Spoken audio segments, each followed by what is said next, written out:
ভারতে পালিয়ে যাওয়ার পর অবৈধভাবে সীমান্ত অতিক্রম রোধে নিরাপত্তা জোরদার করেছে বর্ডার গার্ড বাংলাদেশ বিজিবি। সার্বিক পরিস্থিতি জানাতে বেনাপোল থেকে সরাসরি যুক্ত হচ্ছেন সহকর্মী শেখ নাসির উদ্দিন। নাসির, সীমান্তে নিরাপত্তা সার্বিক পরিস্থিতি কেমন দেখছেন, বিস্তারিত জানাবেন।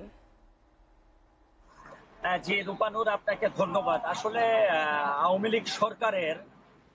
লীগ সরকারের যেসব দুর্নীতিগ্রস্ত কর্মকর্তা ও মন্ত্রীরা, এমপিরা, জনপ্রতিনিধিরা যাতে এই সীমান্ত দিয়ে ভারতে পালিয়ে যেতে না পারে, সেজন্য বিজিবি 102 কিলোমিটার নিরবিচ্ছিন্ন ভাবে তারা সীমান্ত পাহারা দিয়ে যাচ্ছে বলে যেটা আমাকে জানিয়েছেন Jessore 49 BGB lieutenant colonel Saiful Siddiqui.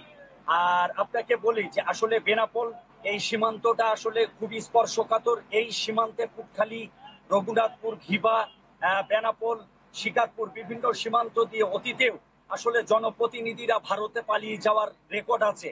সেই আলোকেই আসলে এই বিজিবি সদস্যরা সীমান্তে তারা দিনে এবং রাতে সার্বক্ষণিক টহল জোরদার করেছে। এখানে অতিরিক্ত বিজিবি মোতায়েন করা হয়েছে এবং অতিরিক্ত পেট্রোলিং ডিউটি করছে বলে আমাকে আসলে বিজিবির সিও তিনি যেমনটা জানিয়েছেন। ইমিগ্রেশন সূত্রে ওসি আজহারুল ইসলাম আমাকে যেমনটা জানিয়েছেন, ভারত থেকে পাসপোর্ট যাত্রী সীমিত পরিসরে আসছে ভারতীয়, বাংলাদেশ থেকে যারা মেডিকেল যাত্রী সীমিত পরিসরে তারা ভারতে যাচ্ছে।